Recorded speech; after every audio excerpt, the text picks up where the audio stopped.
final BCS standings unveiled in a matter of moments. When we do, Notre Dame will sit in that #1 spot.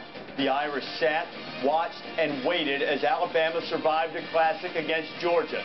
Now, in just over a month, the Irish will have a chance to end SEC dominance. There's not much drama in terms of the national championship game, but plenty for the rest of the BCS. How will it unfold now that we know that one game is settled? BCS Selection Show. Jesse Palmer, David Pollack, Kirk Herbstreit's going to join us in just a minute.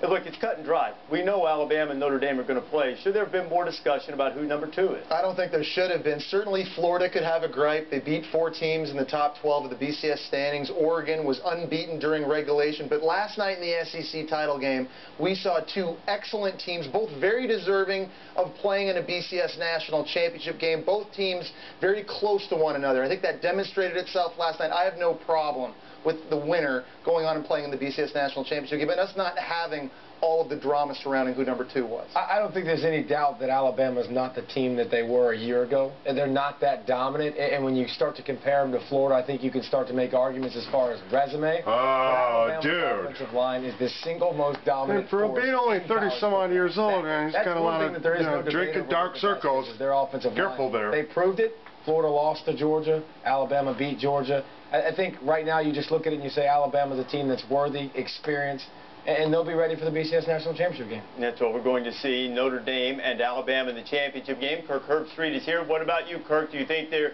should have been a little more talk, a little more debate over #2?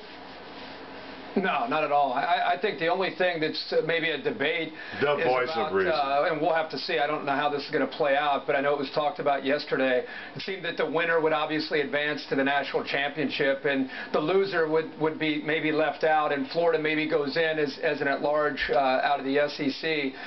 To me, if there's anything sad about this, is if Georgia ends up being left out of the BCS, because the way they played yesterday, I think they showed the nation that they're clearly worthy of being in a BCS bowl game. But with that terrific rule that we have where no more than 2 teams from one conference can go, potentially they could be left out. Now that, and we'll talk about in a little bit later, if that happens, that's very sad.